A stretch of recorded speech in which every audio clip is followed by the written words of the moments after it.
వాళ్ళు ఏమవుతూ ఉన్నారంటే అద్భుతాలను చూస్తూ ఆశ్చర్య కార్యాలను చూస్తూ కూడా దేవుని మీద విశ్వాసం అనేది, నమ్మకం అనేది, దేవుడు గొప్పవాడనేటువంటి సత్యాన్ని వాళ్ళు మర్చిపోతూ ఉండేవాళ్ళు అనమాట. ఒక అద్భుతం చేశాడు అనుకోండి, దేవుడు ఎంత గొప్పవాడు, ఈ పరిస్థితి నుంచి కూడా మనల్ని తప్పిస్తాడు అనే విశ్వాసం కానీ నమ్మకం కానీ వాళ్ళు ఎప్పటికప్పుడే మర్చిపోయేవారు. దేవుడు చేసిన కార్యాలను మర్చిపోయి వాళ్ళు ఏం చేస్తూ ఉండేవాళ్ళంటే సనుక్కుంటూ ఉండేవారు అనమాట. మంది సనుక్కుంటూ ఉండేవారు అనమాట.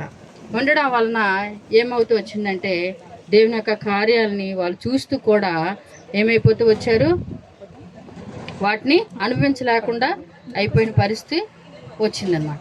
అయితే ఓకేనమ్మది, దేవుని యొక్క కార్యాలు ఎన్నో చేస్తూ వచ్చినప్పటికీ కూడా వాళ్ళు ఏమవుతూ ఉన్నారంటే దాన్ని సనుక్కుంటూ ఉన్నటువంటి పరిస్థితి, దేవుడిని విసిగించిన పరిస్థితి వచ్చేదనమాట. అయితే ఒక ప్రదేశానికి వెళ్ళినప్పుడు అక్కడ ఒక వాక్యం చదవండి.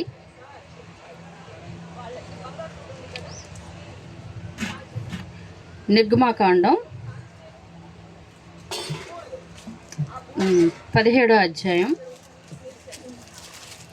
1వ వచనం చదవండి. తరువాత ఇశ్రాయేలీయుల సర్వ సమాజము యెహోవా మాట చొప్పున తమ ప్రయాణములలో సీను అరణ్యము నుండి ప్రయాణమైపోయి రెఫీదీములో దిగిరి. ప్రజలు తమకు త్రాగ నీళ్లు లేనందున మోషేతో వాదించుచు త్రాగుటకు మాకు నీళ్ళిమ్మని అడగగా మోషే, మీరు నాతో వాదింపనేలా, యెహోవాను శోధింపనేలా అని వారితో చెప్పారు. అక్కడ ప్రజలు నీళ్లు లేక తప్పికొని మోషే మీద సనుగుచు, ఇదెందుకు? అమ్మున్న మా పిల్లలను మా పశువులను దప్పి చేతి చంపుటకు ఐగుప్తుల నుండి ఇక్కడికి తీసుకుని వచ్చి తిరండి. చాలమ్మ, ఇక్కడ నీళ్ళ గురించి సనుగుతూ వచ్చారనమాట. అక్కడ కూడా దేవుడు అద్భుతాన్ని చేస్తూ వచ్చాడనమాట.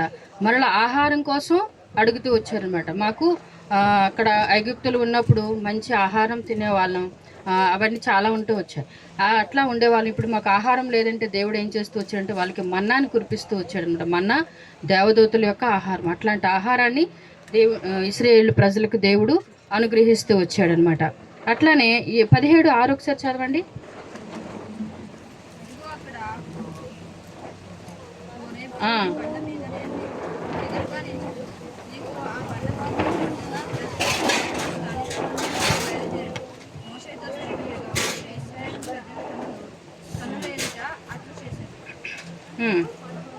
అక్కడ అమాలేకీయులు కూడా ఆ ప్రదేశంలో యుద్ధం, అమాలేకీయులతో ఇశ్రాయేలుకి యుద్ధం జరుగుతూ ఉందన్నమాట. ఆ యుద్ధం జరుగుతూ ఉన్నప్పుడు మోషే అట్లానే అక్కడ ఊరు అహరోను కూడా ఉంటారనమాట. వాళ్ళందరూ కూడా అక్కడ కూడా దేవుడు గొప్ప విజయాన్ని ఇస్తూ వచ్చాడు. మోషే చేతులు పైకెత్తినప్పుడు దేవుడు అద్భుతంగా విజయాన్ని ఇస్తూ వచ్చాడు. మోషే చేతులు కిందకు దించినప్పుడు అపజయాన్ని పొందేవారు. అలాంటప్పుడు సహకారులుగా ఊరు అహరోన్లనే 2 వ్యక్తులు చేతులు పైకి పట్టుకున్నట్టు ద్వారా అక్కడ కూడా అద్భుతాన్ని జరుగుతూ వచ్చిందనమాట. ఇన్ని కార్యాలు దేవుడు చేస్తూనే ఉన్నాడు. దేవుడి మీద ఆధారపడుతున్న ప్రతిసారి కూడా, దేవుడిని అడుగుతున్న ప్రతిసారి కూడా వారి జీవితాల్లో అద్భుతాలనే చూస్తూ ఉన్నారనమాట. ఇంకా మనం చూసుకున్నట్లయితే ఇన్ని కార్యాలు చేస్తూ ఇక్కడ హేలీము నుంచి దేవుడు ప్రారంభించి సీను అరణ్యమునకు, అక్కడి నుంచి రెఫీదీమునకు, అలా ఒక్కొక్క ప్లేస్కి తీసుకొచ్చి చివరగా సీనాయి అరణ్యానికి దేవుడు తీసుకొచ్చాడనమాట. దేవుడు తను కోరుకున్నటువంటి ప్రదేశానికి తీసుకొచ్చాడు. అక్కడ సీనాయి పర్వతం దగ్గరికి సమీపంలోనికి వచ్చినప్పుడు అక్కడ వాళ్ళు కొండ ఉంటుంది కదా, కొండ దిగున పిల్లలందరూ, దేవుని ప్రజలంతా కూడా ఉంటూ ఉన్నారనమాట. ఉన్నప్పుడు ఆ కొండ పైన దేవుడు ప్రత్యక్షమై మాట్లాడడానికి ఇష్టపడుతూ వచ్చాడనమాట. అయితే ఇప్పుడు మోషేతో కూడా దేవుడు మాట్లాడుతూ ఉన్నాడు అనమాట. మీ ప్రజలని, మీ యాజకులని పరిశుద్ధపరచమని చెప్తాడనమాట. చెప్పిన తర్వాత అక్కడి నుంచి వాళ్ళందరూ కూడా పరిశుద్ధపరచబడిన తర్వాత మరలా మోషేని పిలుస్తాడనమాట దేవుడు సీనాయి పర్వతం పైకి. అక్కడికి వచ్చినప్పుడు అక్కడికి వచ్చిన చదవండి. 32వ అధ్యాయం 11వ వచనాన్ని. మోషే తన దేవుడైన యెహోవాని బతిమాలుకొని ఉరుములు మెరుపులను కూడా మరి 19:2 చదవం ఒకసారి. 19:2. వారు రెఫీదీము నుండి బయలుదేరి సీనాయి అరణ్యమునకు వచ్చి ఆ అరణ్యమందు దిగిరి. అక్కడ ఆ పర్వతం ఎదుట ఇశ్రాయేలీయులు విడిసిరి. మోషే దేవుని యొద్దకు ఎక్కిపోగా యెహోవా పర్వతము నుండి అతనికి వచ్చి, నీవు యాకోబు కుటుంబములతో ముచ్చటించి ఇశ్రాయేలీయులకు తెలుపవలసినదేమనగా, నేను ఐగుప్తీయులకు ఏమి చేసితినో మిమ్మల్ని కల్దీయుల మీద మోసి నా యొద్దకు మిమ్మల్ని నెట్టు చేర్చుకొంటినో మీరు చూచుదురు. 18 చదువమ్మా. యెహోవా అగ్నితో సీనాయి పర్వతము మీదికి దిగివచ్చినందున అదంతయు ధూపమయమై ఉండెను. దాని ధూపము కొలిమి ధూపము వలె లేచెను. పర్వతమందు మిక్కిలి కంపించెను. ఇక్కడ చూస్తున్నాం కదా, యెహోవా దిగి వచ్చాడంట సీనాయి పర్వతం పైకి. దిగి వచ్చినప్పుడు అక్కడ ఒక మాట గట్టిగా చదువు తల్లి. 16లో మూడవ నాడు ఉదయమైనప్పుడు ఆ పర్వతము మీద ఉరుములు, మెరుపులు, సాంద్ర మేఘము, బూర యొక్క మహాధ్వనియు కలుగగా పాలెములోని ప్రజలందరూ వణికిరి. ఇక్కడ చూసారా, అక్కడ ఏంటి మెరుపులు, అలాగనే ఉరుములు, సంద్ర మేఘము, బోర యొక్క మహాధ్వనియు కలగగా పాలెంలో ప్రజలందరూ కూడా వణికిపోయారంట. మనకు చూసారా, ఏదైనా వర్షాలు పడినప్పుడు మెరుస్తూ ఉంటాయి కదా, ఆ చిన్న చిన్న మెరుపులకే మెరుపులు చాలా భయపడుతుంటాం కదా. దేవుని యొక్క ఆత్మ సీనాయి పర్వతం మీదకి వచ్చినప్పుడు అక్కడ ఉన్నటువంటి ప్రజలందరూ కూడా చాలా భయపడిపోతూ వచ్చారంట. మనం రాత్రి అయితే బయటికి వెళ్ళడానికి కూడా భయపడతాం, అవునా? కానీ మోషే మాత్రం దేవుడు పిలిచినప్పుడు ఆ మాటకి లోపడి ధైర్యంతో దేవుని యొక్క ఆత్మతో నింపబడుతూ ఉన్నాడు కనుక పిలిచిన వెంటనే ఆ పైకి వెళ్తూ వచ్చారనమాట. కానీ ఆ తర్వాత కింద వచనాలు చదువు తల్లి. 18 తర్వాత 18 నుంచి చదమ్మా. యెహోవా అగ్నితో సీనాయి పర్వతము మీదకి దిగి వచ్చినందున అదంతయు ధూపమయమై ఉండెను. దాని ధూపము కొలిమి ధూపము వలె లేచెను. పర్వతమంతయు మిక్కిలి కంపించెను. ఆ బూరధ్వని అంతకంతకు బిగ్గరగా మ్రోగెను. మోషే మాటలాడుచుండగా దేవుడు కంఠస్వరము చేత అతనికి ఉత్తరమిచ్చుచుండెను. యెహోవా సీనాయి పర్వతము మీదికి అనగా ఆ పర్వతము శిఖరము మీదికి దిగి వచ్చెను.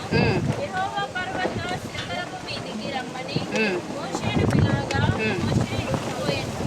ఇక్కడ చూసారా, దేవుడు ఆ శిఖరం మీదకి దిగి వచ్చినప్పుడు మోషే ఏమో పిలిచినప్పుడు అక్కడికి వెళ్తూ వచ్చాడనమాట. వెళ్తూ వచ్చినప్పుడు అక్కడ ఏం జరిగిందో చూద్దాం. కింద చదువు తల్లి. అప్పుడు యెహోవా ప్రజలు చూచుటకు యెహోవా యొద్దకు హద్దు మీరి వచ్చి వారిలో అనేకులు నశింపకుండునట్లు నీవు దిగిపోయి వారికి ఖండితముగా ఆజ్ఞాపించుము. మరియు యెహోవా వారి మీద పడకుండునట్లు యెహోవా యొద్దకు చేరి యాజకులు తమ తామే పరిశుద్ధపరచుకొనవలెనని మోషేతో చెప్పగా మోషే యెహోవాతో, ప్రజలు సీనాయి పర్వతము ఎక్కలేరు. నీవు పర్వతమునకు మేరలను ఏర్పరిచి దాని పరిశుద్ధపరచవలెనని మాకు ఖండితముగా ఆజ్ఞాపించవలెను. అందుకు యెహోవా, నీవు దిగి వెళ్ళుము. చాలమ్మ, ఇక్కడ ఆపమ్మ. అక్కడ ప్రజలని యాజకులని పరిశుద్ధపరచమని దేవుడు చెప్పాడు కదా. వాళ్ళందరినీ కూడా పరిశుద్ధపరచుకోమని చెప్పినప్పుడు వాళ్ళందరూ కూడా పరిశుద్ధపరచబడినప్పుడు ఆ సీనాయి కొండని ఎవరిని కూడా ముట్టొద్దని చెప్పారు. దూరంగా, అంటే కొంత హద్దు. ఇప్పుడు మన చర్చ అక్కడ ఉందనుకోండి, అక్కడ దేవుడు ప్రత్యక్షమయ్యాడు అనుకోండి, ఇక్కడ మనల్ని ఉండమని చెప్పాడు అనుకోండి, ఈ ప్రదేశంలో మనం ఇక్కడ ఉండాలి. అంటే దాన్ని ముట్టకూడదని. ఎందుకంటే అది అక్కడ దేవుడు దిగి వచ్చినటువంటి స్థలం అంత పరిశుద్ధమైనది. దాన్ని ముట్టడానికి కానీ అక్కడికి వెళ్ళడానికి కానీ ఎవరికి కూడా అనుమతి ఇవ్వలేదన్నమాట. ఓన్లీ మోషేని మాత్రమే అక్కడికి రమ్మని చెప్తూ వచ్చాడనమాట. చెప్తూ వచ్చిన తర్వాత అక్కడ ఎందుకు వెళ్ళాడు అనేది ఒకసారి పిక్చర్స్ సార్ చూపిద్దాం.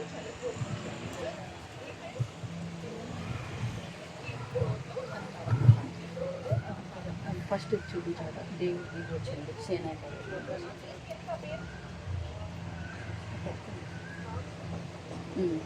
చూసారా, ఈ పిక్చర్ ఒకసారి చూడండి మీరు.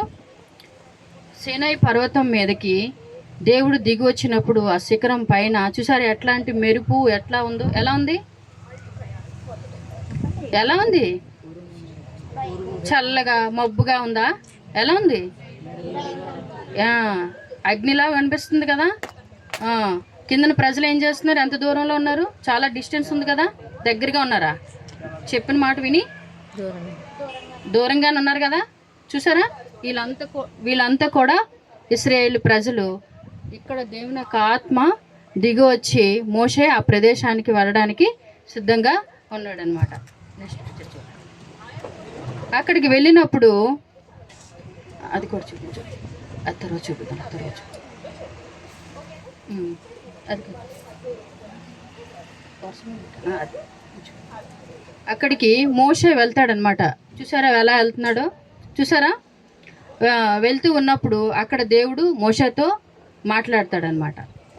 అర్థమవుతుందా? మాట్లాడినప్పుడు 20వ అధ్యాయం ఒకసారి తీయండి. 20వ అధ్యాయం. అక్కడ ఎందుకు మోషే వెళ్ళాడంటే, దేవుడు ఎందుకు పిలిచాడనంటే, ఇశ్రాయేలు ప్రజలు అంతవరకు వారు మోషే నాయకత్వం కింద నడుస్తూ వచ్చారు. కానీ వాళ్ళు ఎలా నడాలో వాళ్ళు కొన్ని రూల్స్ అండ్ రెగ్యులేషన్స్ చెప్పడం కోసమని దేవుడు ఏం చేశాడంటే మోషేని అక్కడికి పిలిపించాడనమాట. పిలిపించినప్పుడు మనకు కూడా ఉంటాయి కదా, చాలా రూల్స్ ఉంటాయి కదా.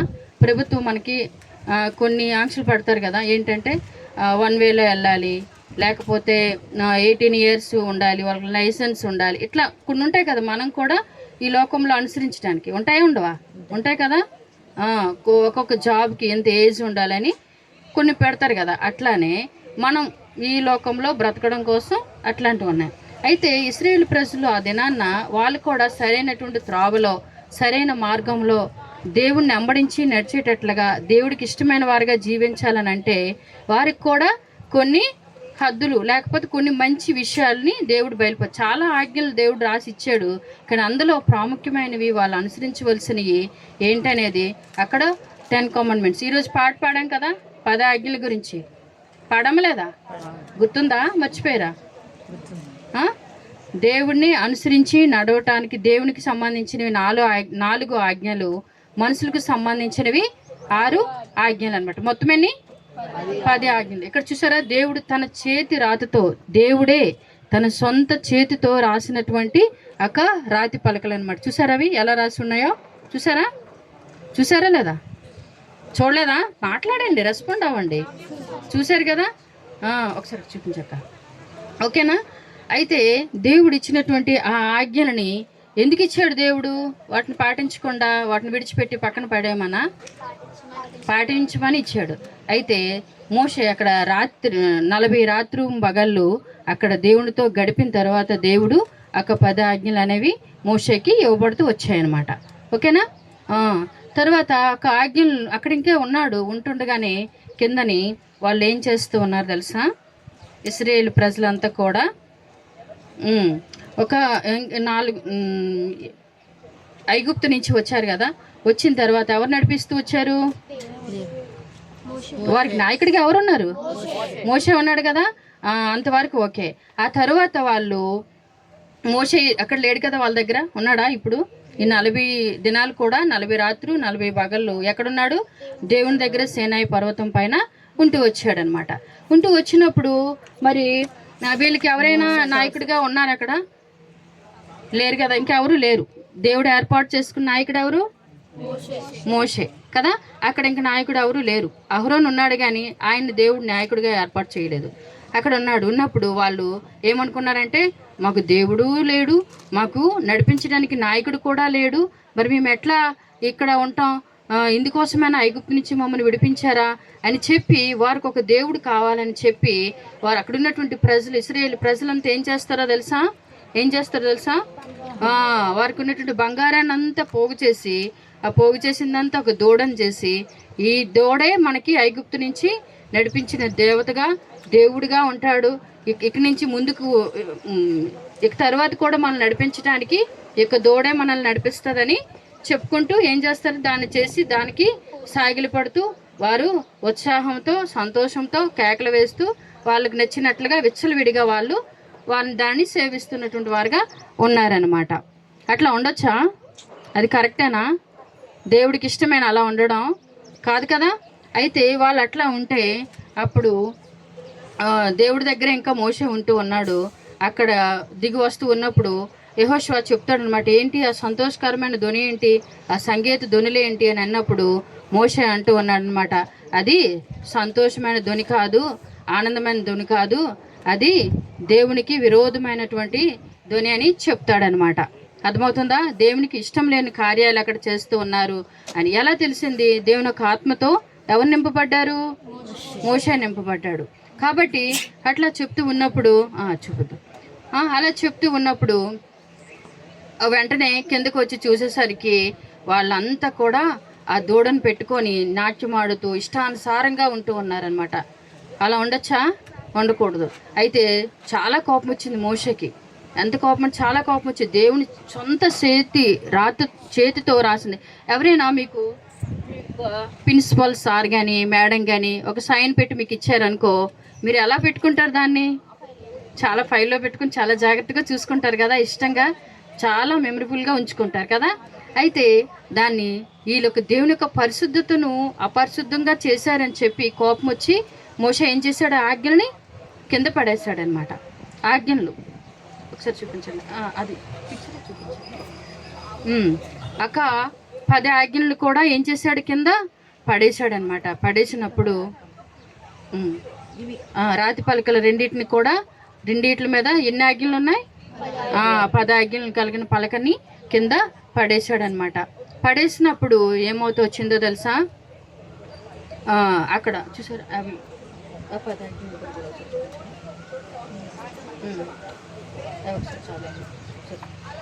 ఫస్ట్ ఆజ్ఞ ఏంటి తెలుసా మీకు? కనిపిస్తుందా? ఏ అధ్యాయంలో ఉందో తెలుసా మీకు? నిర్గమకాండం 20వ అధ్యాయంలో ఉంది. ఫస్ట్ ఆజ్ఞ ఏంటి? 2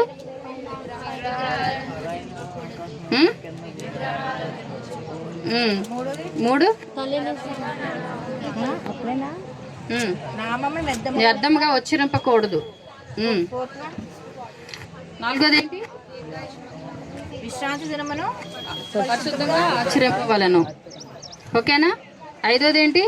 నీ తల్లిని నీ తండ్రిని సన్మానించవలను. ఇక్కడ మనం ఆగుదాం ఒకసారి. ఇది ఎన్నో ఆజ్ఞ? 5th. ఆ 4 కూడా ఏంటి? దేవునికి సంబంధించినవి. దేవునికి ఎలా ఆచరించాలి, ఎలా ఆచరించకూడదు అనేది ఉన్నాయి. 5వది మాత్రం మనకి సంబంధించింది. అక్కడ ఎవరిని సన్మానించమని చెప్పారు? తల్లిని తండ్రిని సన్మానించమని చెప్పారు. అయితే తల్లిని తండ్రిని సన్మానిస్తే ఏమవుతారని ఉంది? నీవు దీర్ఘాయుష్వంతుడు వగుదు అని ఉందన్నమాట. అయితే ఈ దినాన్ని మీకు అందరు పేరెంట్స్ ఉన్నారా? జోన్స్ ఉన్నారు కదా.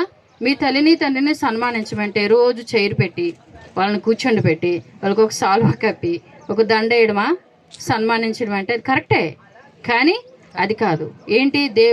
మీకు ఇచ్చినటువంటి తల్లిదండ్రుని మందీప్, నువ్వు నా వైపు చూడాలి. హ్యాండ్స్ ఫాల్ చేయి. ఏం చేయాలి? తల్లిని తండ్రిని సన్మానించాలంటే రోజు దండలేసి రోజు సాల్వాలు కప్పుకుంటూ కూర్చుంటారా? ఏం చేయాలి? Very good. వారు చెప్పిన మాట వినాలి, వారి మాటకు విధేయత చూపించాలి.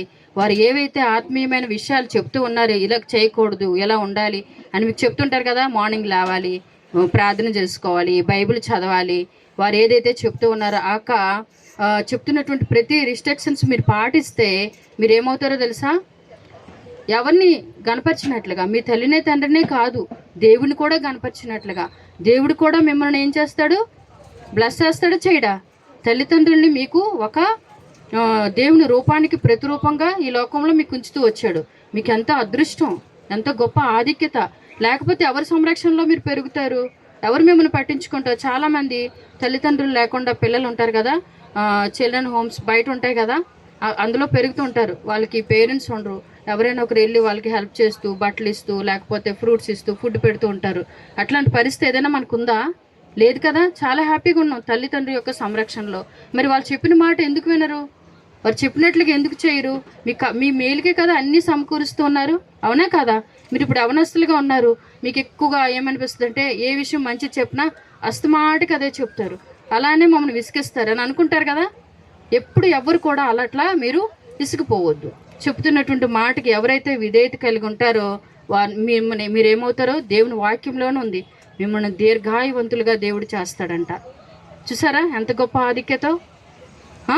అర్థమవుతుందా? వింటారా? మీ ఎడ్యుకేషన్ విషయంలో కానీ ఆత్మీయతకు సంబంధించిన విషయంలో కానీ ఏది తల్లిదండ్రులు మీకు మేలు కోరే చెప్తారు. ఎవ్వరు ఏ పేరెంట్ కూడా మీరు పాడైపోవాలని మీరు చెత్తగా ఉండాలని ఎవ్వరు అనుకోరు. అలా అనుకున్న వాళ్ళు తల్లిదండ్రులే కారు.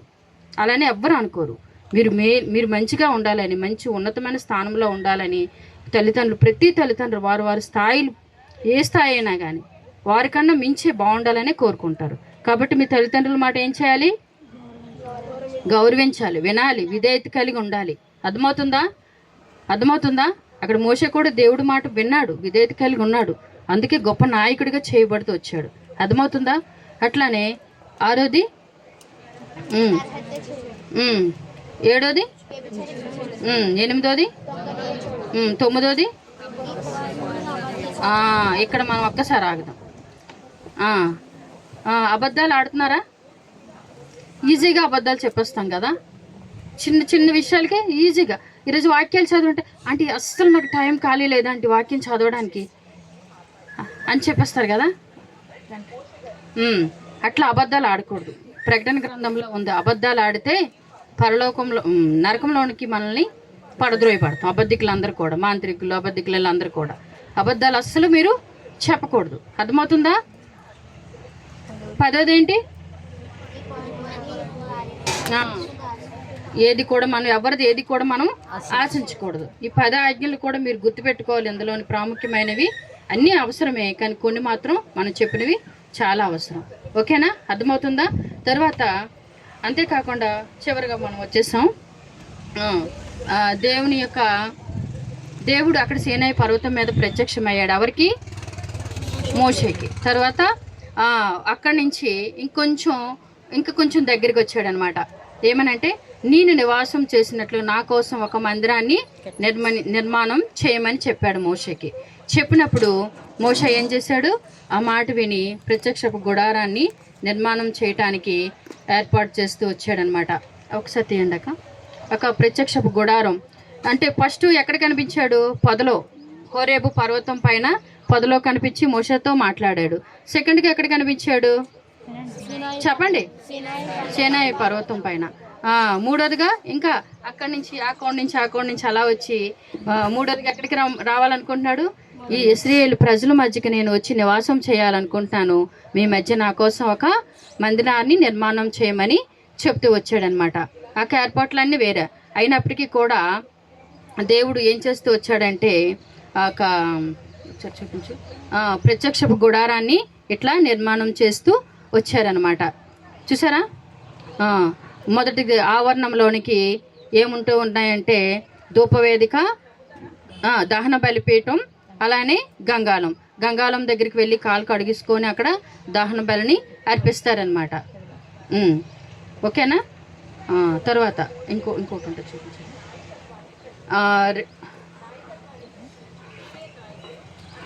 3 స్థలాలు ఉన్నాయన్నమాట ప్రత్యక్షపు గుడారానికి. ఒకటి ఆవరణం, రెండోది పరిశుద్ధ స్థలం, మూడోది అతి పరిశుద్ధ స్థలం. 3 ఉన్నాయి. ఫస్ట్ దాంట్లోనికి మనం చూసాం కదా, దహన బలిని అర్పించటం. అలానే ఫస్ట్ ఏంటంటే గంగాలం, రెండోది దహన బలిని అర్పించేది. తర్వాత పరిశుద్ధ స్థలంలోనికి చూసారు. ఇక్కడ ఒకసారి అక్కడ చేయి పెట్టండి, అక్కడ పెట్టండి. అదేంటో చూడండి ఒకసారి. ఏంటది? ఏంటది? దీపవృక్షం అనమాట. తర్వాతది ఏంటది? ఏమున్నాయి? సన్నిధి రొట్టెల బల్ల అనమాట అది. తర్వాతది ధూపవేదిక.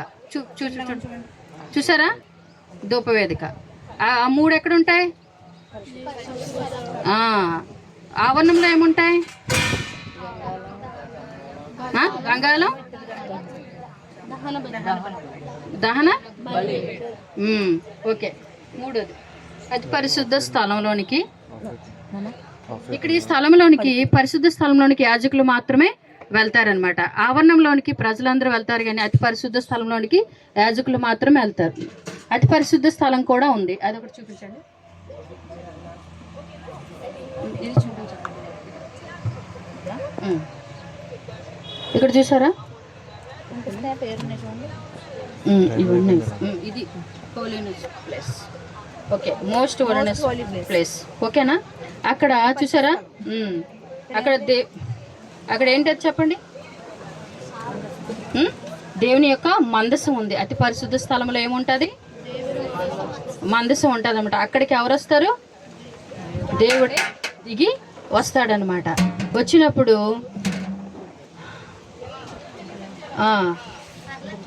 అతి పరిశుద్ధ స్థలంలోనికి దేవుడే దిగి వస్తాడనమాట.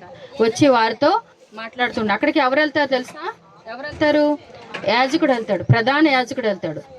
పరిశుద్ధ స్థలంలోనికి యాజకులు వెళ్తారు, అతి పరిశుద్ధ స్థలంలోనికి ప్రధాన యాజకుడు మాత్రమే వెళ్తాడు. రోజు వెళ్తాడా? సంవత్సరానికి ఒక్కసారి మాత్రమే వెళ్తాడు. ఏమైనా అతనిలో అపరిశుద్ధత ఏమైనా ఉందనుకో, లోపలికి వెళ్ళాక చనిపోయే పరిస్థితి కూడా ఉంటుంది. ఆయనకి తీసుకురావడానికి కూడా వెళ్ళడానికి కూడా ఉండదు. ఆయనకు ఒకటి మలు చుట్టూ ఒక గంటతో కడతారు. అక్కడ చేస్తున్నప్పుడు ఆ గంట సౌండ్ వస్తూ ఉంటుంది. చనిపోతే తాడుతో బయటికి లాగడమే కానీ లోపలికి వెళ్ళడానికి కూడా అవకాశం లేదు. అంత హోలీ ప్లేస్ అనమాట అది. దేవుడు మన ఎడలకు కూడా ఎంత కృప చూపిస్తూ వచ్చాడు. ఇదేనో మనం ఏం చేస్తున్నాం? అక్కడ అడ్డుతెర కూడా ఉంటుంది అనమాట. పరిశుద్ధ స్థలానికి అతి పరిశుద్ధ స్థలానికి మధ్యలో అడ్డుతెర ఉంటుంది అనమాట.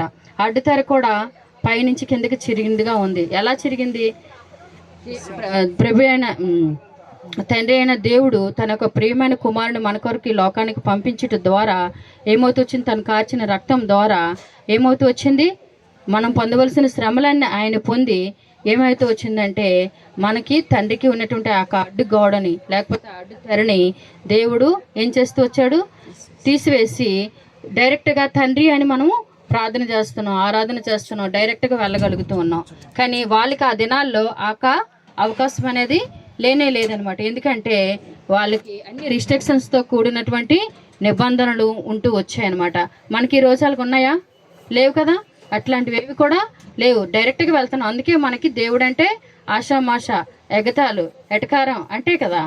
వెళ్తే వెళ్తాం, వెళ్ళకపోతే వెళ్ళాం, చదివితే చదువుతాం, లేకపోతే లేదు, ప్రార్థన చేస్తే చేస్తాం, లేకపోతే లేదు. వాళ్ళకి అట్లాంటి అవకాశం ఆ దినాల్లో లేదు. అన్ని రిస్ట్రిక్షన్తో కూడి చాలా ఖండితంగా ఉండేవి వాళ్ళకి ఇచ్చినటువంటి ప్రతి ఆజ్ఞ కూడా. అంత ఈరోజు మనకు అలాగ ఉన్నాయా? లేవు కదా. మనం డైరెక్ట్గా వెళ్ళిపోతూ ఉన్నాం, డైరెక్ట్గా ఇచ్చేస్తూ ఉన్నాం. కాబట్టి మనం చూస్తే ఫుల్గా అక్క ప్రత్యక్ష గుడారాన్ని చూడండి. మీరు చూడండి, చూసారా? ఇది అది ఆవరణం. అక్కడికి ప్రజలందరూ వెళ్ళొచ్చు. ఇది పరిశుద్ధ స్థలం, యాజకులు మాత్రమే వెళ్తారు. దీనికి మధ్యలో అడ్డుతెర ఉంటుంది, అది చినిగిందిగా ఉంది. దాని తర్వాత అతి పరిశుద్ధ స్థలం, ప్రధాన యాజకుడు మాత్రమే సంవత్సరానికి ఒక్కసారి వెళ్తాడు. అలాంటి స్థలం కొరింథీ పత్రికలో ఒకటి యోహాను రాసిన సువార్తలో 3:16 దేవుడు లోకమును ఎంతో ప్రేమించునని ఉంది కదా. దేవుడు మనల్ని ప్రేమించాడు. అలానే 1 కొరింథీ 3:16 కూడా దేవుని ఆలయంగా మనకు హృదయాల్లో దేవుడి దినాన్న నివాసం చేయడానికి ఇష్టపడుతూ ఉన్నాడనమాట. అర్థమవుతుందా? అంత ఉన్నతమైనటువంటి స్థానంలో ఉన్నటువంటి దేవుడు ఇంచులుగా మన కోసం అలా తను తాను తగ్గించుకొని వచ్చినటువంటి పరిస్థితులు ఈ దినం నీ హృదయంలో నా హృదయంలో నివాసం చేయడానికి ఇష్టపడుతూ ఉన్నాడు. కాబట్టి మీలో ఈ దినమే మీరు ఆలోచన చేయాలి.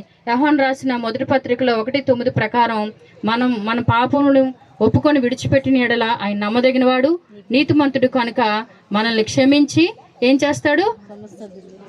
మనల్ని పరిశుద్ధపరిచి సమస్త దుర్నీతి నుంచి మనల్ని విడిపించి తన సొంత కుమార్తెగా చేసుకుంటాడు. మరి మీరు హృదయాన్ని ఈరోజు తెరుస్తున్నారా? తెరిచారా? అసలు తెరిచారు? అసలు తెరవలేదా? తెరిస్తే ఈ దినమే ప్రభువా, నేను పుట్టుకతో నేను పాపని, ఈ పాపలోకంలో జీవిస్తూ ఉన్నాను, నిత్య నాశనానికి అర్హురాలుగా ఉన్నాను.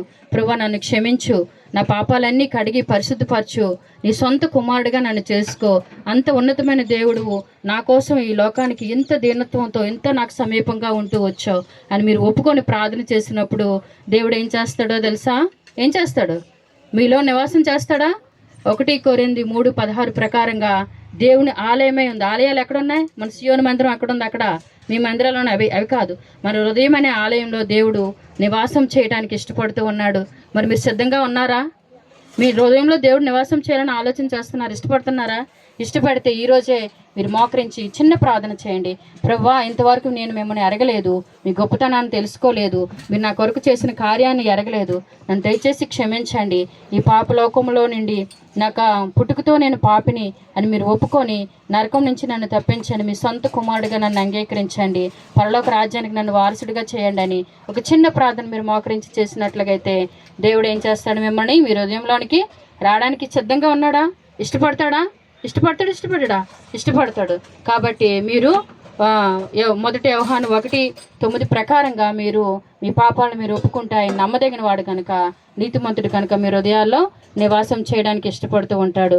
కాబట్టి ప్రార్థన చేద్దామా? మోకరించి చిన్న ప్రార్థన చేసి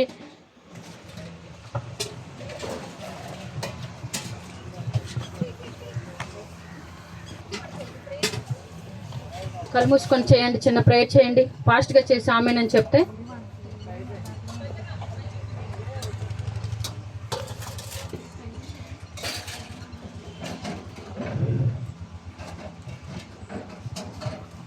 ప్రార్థన చేసుకుందాం. జీవం గల తండ్రి, మీకు వందనాలు చెల్లించుకుంటూ ఉన్నాం ప్రభా. మానవ హద్దుబాటులో ఈ చిన్న బిడలు, యవన బిడలు ఒక హృదయాల్లో నాయన మీ కార్యాన్ని మీరు జరిగించుకుంటూ రండి. పెట్టబడిన వాక్యాన్ని మీరు నీరు కట్టి ఫలింప చేస్తూ రండి. వారి యవన జీవితం మీ కొరకు అంగీకరించేటట్లుగా దేవ మిమ్మల్ని అంగీకరించి మిమ్మల్ని సొంత రక్షకుడుగా దేవ వారి హృదయాల్లో నాయన వారి యొక్క హృదయం ఆలయంగా చేసుకొని ప్రభా మిమ్మల్ని అంగీకరించడానికి కృప చూపిస్తారండి. మీ ఆత్మచేత నింపుతూ రండి దేవా. మిమ్మల్ని గురించినటువంటి గొప్ప సాక్షులుగా, గొప్ప నాయకులుగా నాయన మీరు ఉంచుతూ మోసే వలె ఎట్లా మోసను వాడుకుంటూ వచ్చారో మా బిడ్డలను కూడా ఈ లోకంలో దేవ వారి పరిధుల్లో వారి యొక్క సంఘాల్లో వాడబడేటట్లుగా బిడ్డలను సిద్ధపాటు చేస్తూ వస్తారని మీ సొంత కుమారులుగా మీరు అంగీకరించబోతున్నందుకు మీకు వందనాలు. వారు చేసిన ప్రార్థన కూడా మీరు అంగీకరించారని మేము మిమ్మల్ని స్తుతిస్తూ ఆరాధిస్తూ నా ప్రభు మీ రక్షకుడైన యేసుక్రీస్తు పరిశుద్ధ నామంలో ఈ ప్రార్థన అడిగి వేడుకుంటున్నాను తండ్రి. ఆమేన్.